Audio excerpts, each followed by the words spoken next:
So this is the start of, yeah, 9. That Jesus cleanses the temple. We'll walk through this. And you have your books open to take notes there. I know that you put the words or phrases that are in the on the blanks, but if you hear something that you want to remember or you think is going to be important or whatever, you're welcome to write more than just the fill in the blank. This story is in John 2, and we're going to read verses 12 to 25 before we get started.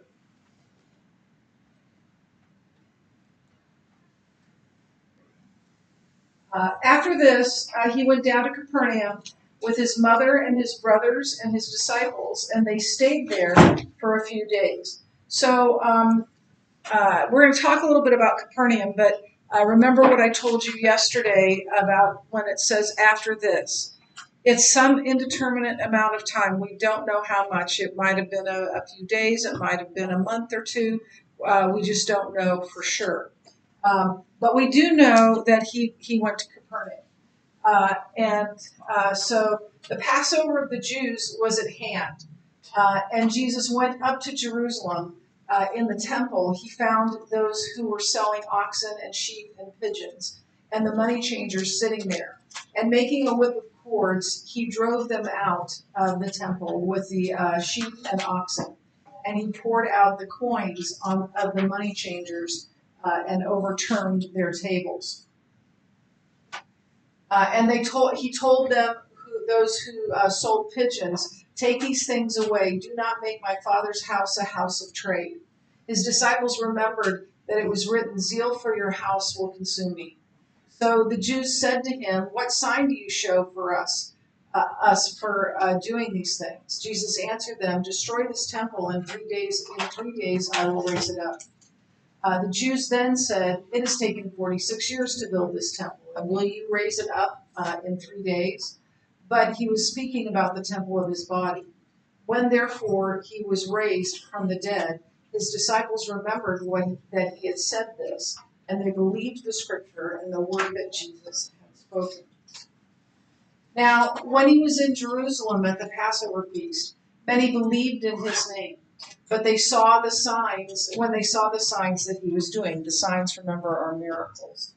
But Jesus, on his part, did not entrust himself to them, because he knew all people and needed no one to bear witness about man, for he himself knew what was in man or in people. Now, we start with this passage that says that he went to Capernaum. And so let's talk a little bit about Capernaum, because Capernaum became Jesus' earthly headquarters during his ministry. When he would go home, he wouldn't go to Bethlehem. He would go to Capernaum with his disciples. So after this, he went down to Capernaum with his mother and his brothers and his disciples, and they stayed there for a few days. So this is sometime after the wedding at Cana. We already talked about that. But we learn more as we read this passage, and especially John 2:12. The name Capernaum means the village of Nahum, who was a prophet. The village of Nahum. And it's up right near the Sea of Galilee, near the shores of the Sea of Galilee, and it became Jesus's earthly headquarters. He would go back to Capernaum again and again, and Peter had a house in Capernaum. His mother actually had the house, and that is probably where they stayed when they were there with Peter's mother. And his disciples. So it's located, as I said, near the northern shore of Galilee. That's a picture that we'll see later. So you can see here the Sea of Galilee, right? And Capernaum is right up here on the north part of that lake, that big lake.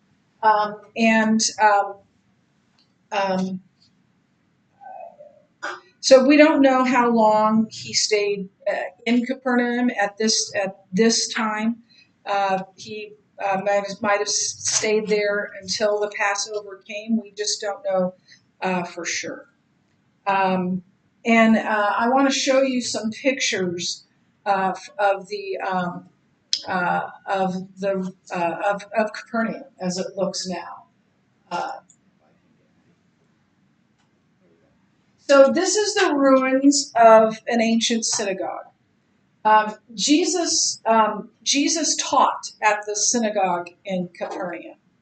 Now, this was not the synagogue when in Jesus' day.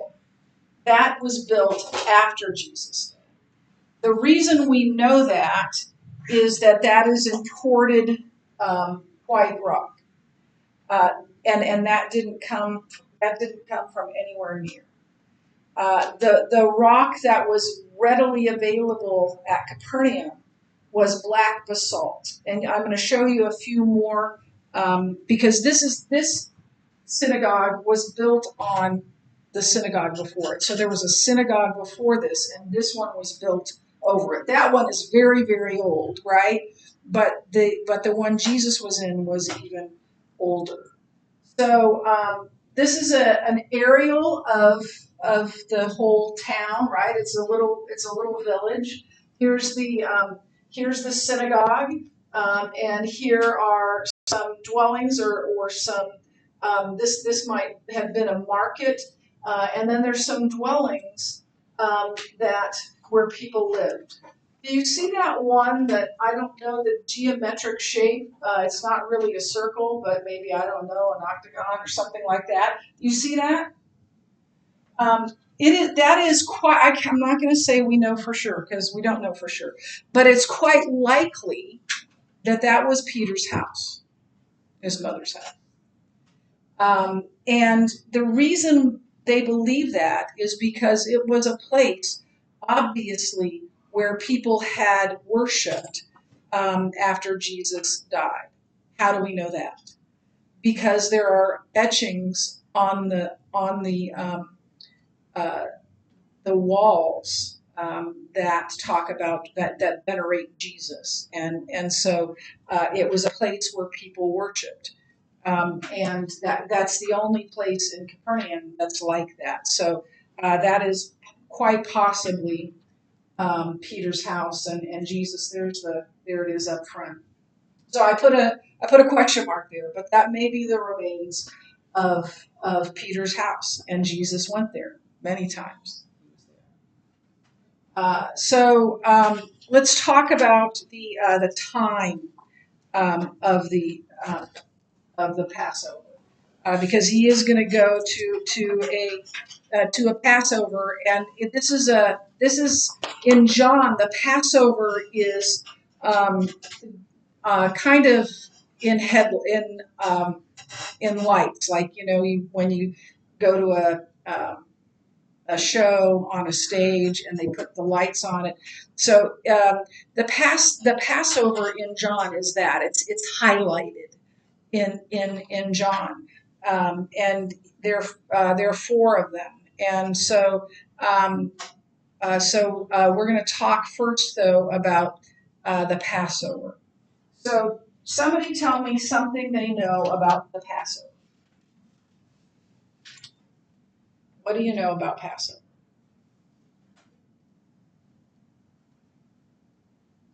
Holiday. It's a Jewish holiday. What's it commemorating? Celebration for The what? celebration for Yes. Yes. It's celebrating their release from Egypt, right? So God tells Moses to go to Egypt, and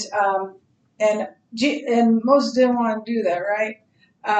but the people go to Egypt, and they stay there a very long time, hundreds of years, I believe. And so they ended up being there for generations. A Pharaoh came up that didn't like the Jews and made them slaves. And so Moses, as you know this whole story, but especially if you've been at Cornerstone all the time, but he kills a man and he runs away. And he goes into the wilderness and he sees this bush that is on fire but isn't being consumed. And so he goes to look at that bush, and the bush talks to him. At this point, I think he maybe fainted. I don't know. It would have been really weird to have a bush talk to you.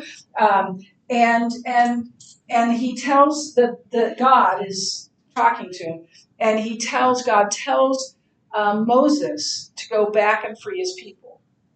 And he argues with God about that. And this is the story I told you early in the year about I am, right? The name I am, Yahweh. And it's in all caps because it's God's self-revelatory name. Because when Moses said, okay, well, if I do this, they're going to ask me who sent me. So what's your name? And he said, tell them I am. And so Moses goes back, and you know the story. They're released from bondage in Egypt, and before they leave, they thank God because the last plague of Egypt was what? The death There are 7 of them. What? The death of Pharaoh's. Well, the death of the firstborn. There's some. I'm not sure. There's some difference for some people, but it was the firstborn child. Maybe it was only the firstborn male, but it was the firstborn male, and so that happened to all of the Egyptians. In every Egyptian family, the firstborn child or the firstborn male, I don't know which, but died that night. But none of the Jews did, because they did what God told Moses to do. They had a dinner commemorating that night, and they killed a lamb to eat, and they took part of the blood of that lamb and put the lamb of the blood on the top and the side of the door. And the angel of death then passed over those homes. That's why it's called the Passover, because God passed over and their firstborns lived. And eventually, Pharaoh gets so afraid of Moses and his God, he lets them go. And they go to Mount Sinai, but before they get to Mount Sinai, which is where the burning bush was, Pharaoh changes his mind again, and he comes after them. And that's when Moses parted the sea. Actually, God did it through Moses. And then they drowned all of the soldiers, the Egyptian soldiers, in the Red Sea. By the way, the Red Sea, at least now, isn't a raging sea, but God made it a raging sea for sure at that time. So God said that it had to be a yearly event, an annual event. It was to be celebrated every year for forever, and it is still celebrated by Jews in the spring, and they have a Seder feast. They roast a lamb, and they have some of the feast. Actually, most of the feast is kind of symbolic, but they do have. It's not like Thanksgiving where you go, wait, going on for a week. It was symbolic, but they did have a dinner as well. So they probably weren't hungry going away from that. But anyway, we don't need to talk about that. So it was in the year. It was in the month of Nisan, which is near our Easter, um, and um, and Jesus obviously was crucified at the time of Passover as well. So and the Jewish month for us, it's either March or April. But and the reason it isn't like we have the reason maybe you don't know this. Did you know that Easter isn't on the same day every year? Not like Christmas. Okay, it's on this day every year. No, yeah. So it's because it's tied to the Passover. And the Jews' calendar was I can't remember. I can't remember if it's lunar or whatever it was, but their calendar things were different every year. So the timing was different every year, and so it wasn't based on a particular day. So. And so on the 14th day of the first month of the Jewish calendar, um, they uh, they commemorate um, this Passover, and they have the feast of unleavened bread. They don't eat anything that has leaven in it, any yeast or anything that makes something to rise. They didn't use anything of that, and here's the reason they don't do that. I'll tell you when I got in trouble for this. So they were to put everything away and leave, and they even like got rid of all of the yeast in their house, and they'd sweep out their house. And even today, some Jews sweep out everything out of their house, making sure that there wouldn't be any leaven. And they do that because they left so quickly; they couldn't wait for the. They had to move, and so they didn't have time to have the bread rise, so they just cooked it, and without letting it rise. And so Jews still do that to this day. During that time, they don't eat anything with leavening, anything with yeast. When I was at Millard North, one of my chores probably isn't the right thing, was that I was the head, I was the teacher sponsor for the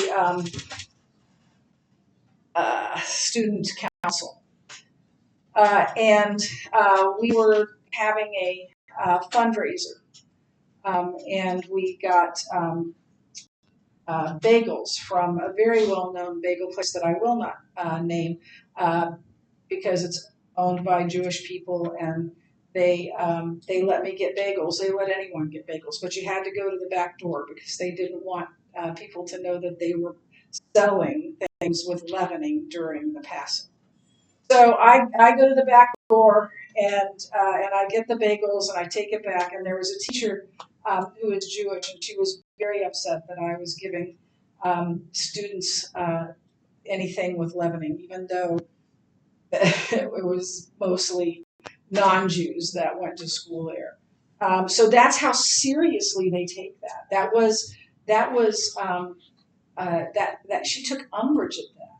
She was upset about there being yeast in a place where Jews were, and and chiefly he was there, right? So that's the Passover, um, and, um, and so it was called the Lord's Passover.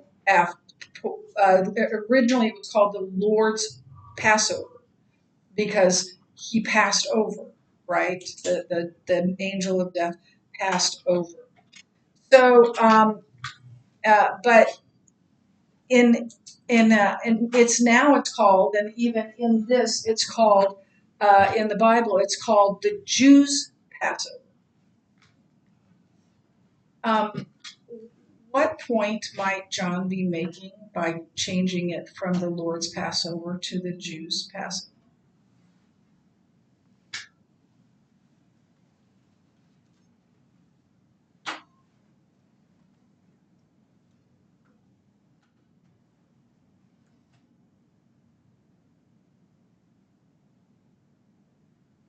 It's possible that that the mention in, this is in John 2:13, to the Jews' Passover, and in Exodus 12 it refers to it as the Lord's Passover. It's possible that with the degeneration of Passover, with Passover becoming more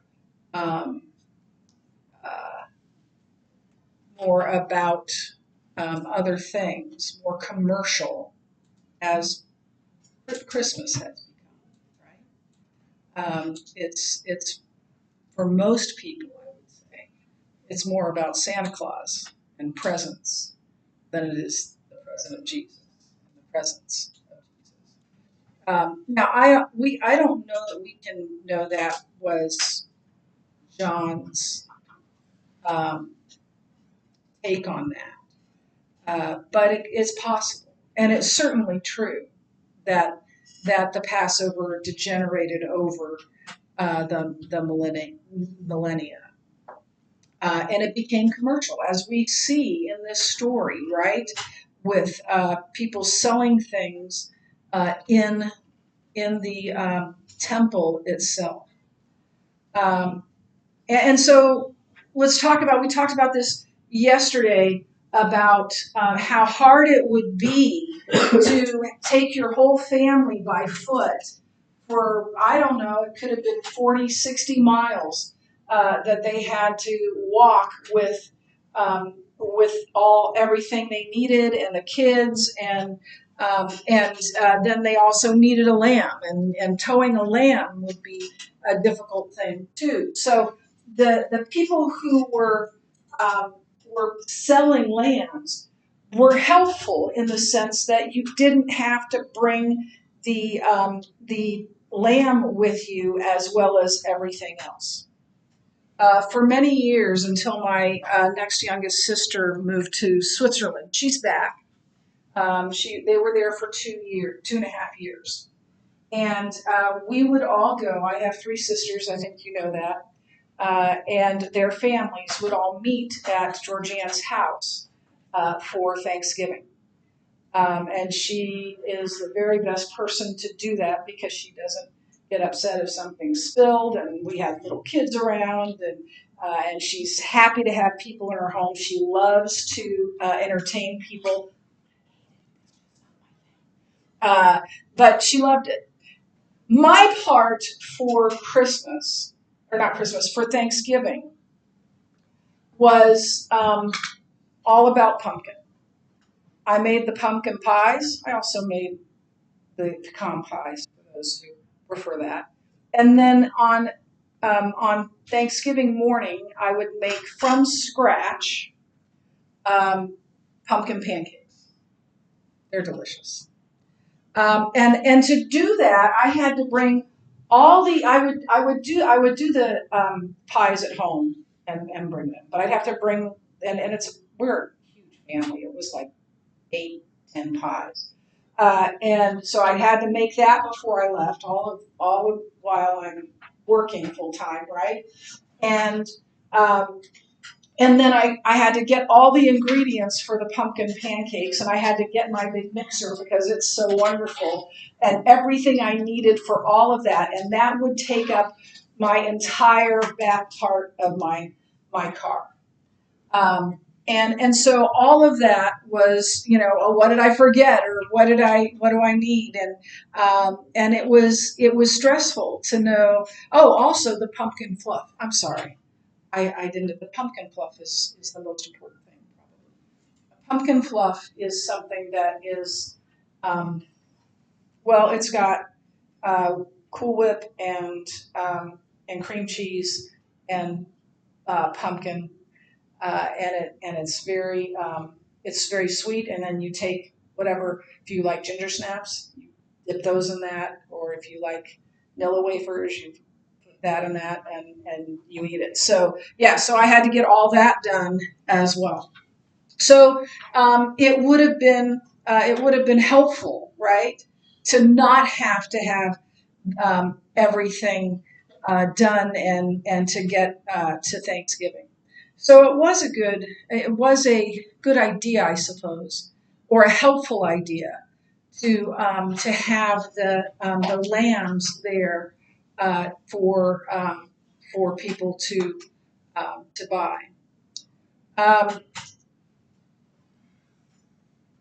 Um, but over time, at the beginning when it happened, um, the people selling things were outside of the temple in the streets near the temple. But over time, it was like, well, wouldn't it be more convenient if we just did this in the temple? And so that's what they did. They took it into the temple, the place where um, worship was supposed to take place.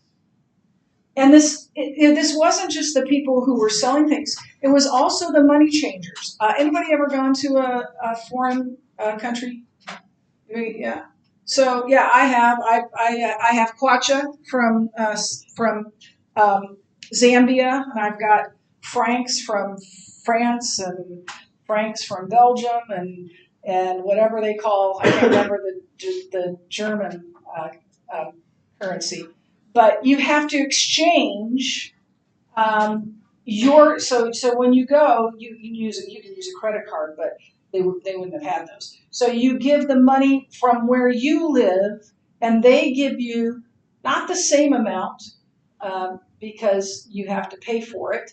But you say, okay, I want 50 kwacha, $50 worth of kwacha or francs or whatever it is. And so you'd have to make that change. And that was true in that day. They needed the right kind of money to buy the lamb and for whatever else they might need.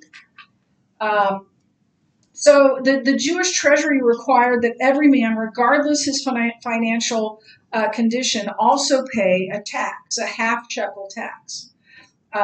So because they were under Roman rule, many Jews brought coins with them, but there were others that couldn't. So the money changers were needed to exchange the Roman coins to Jewish money, so that it could be put into the treasury. And um, their prices were artificially inflated, which happens at a time of some sort of holiday, right? Things get more expensive, so they would gouge people. Like you would say, okay, I've got $20, and then you'd only get $15 for your $20. So they were wanting to gouge these people when they had to change their money. And so that's also why Jesus got so angry.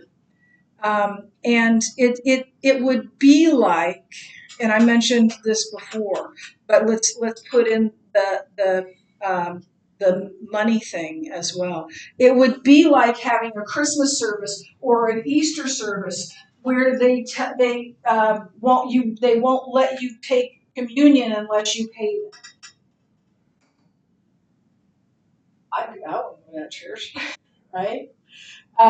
And so it would they were price gouging them and not allowing them to um, to um, get what they needed. I told you yesterday, imagine, Black Friday in the sanctuary of your church. That's what it was. And I think a lot of people would get angry about that. Where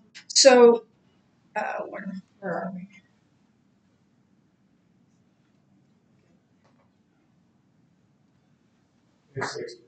6 minutes left, yeah. Look at your chart on page 64 and 65. I need to go grab my book.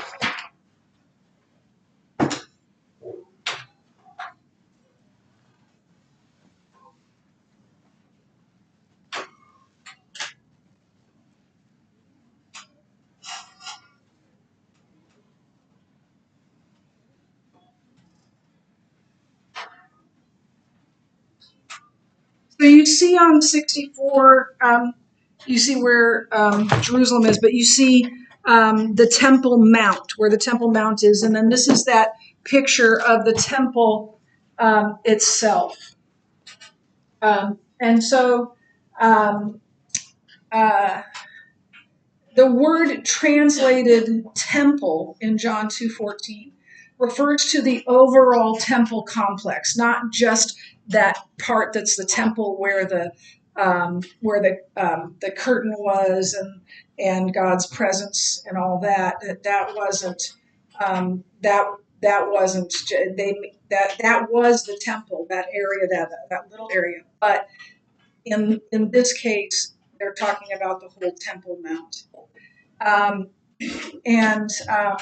There's the court of Gentiles, that where anyone could go, and so that's where the money changers were, in that court of the Gentiles, and it surrounded the whole temple area.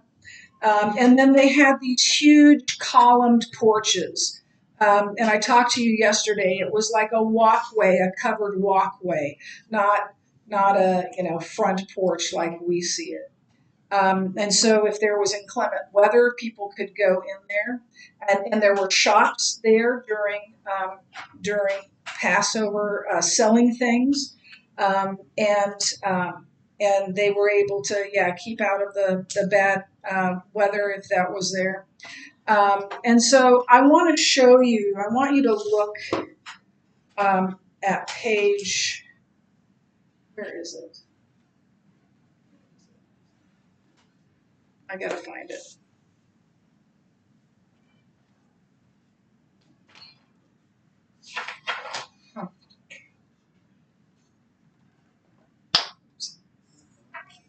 Right.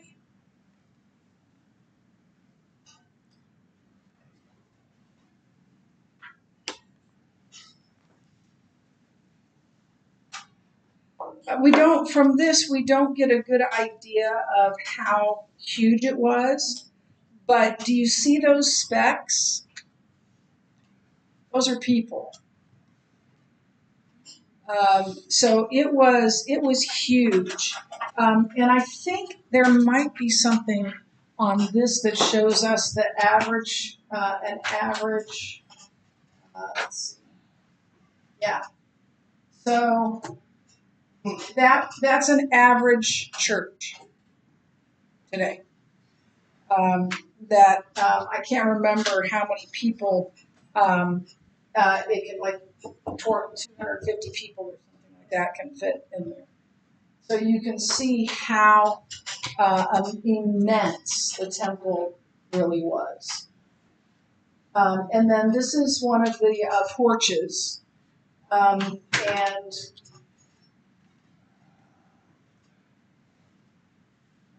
okay. I thought there was a person in that. Oh yeah, there is.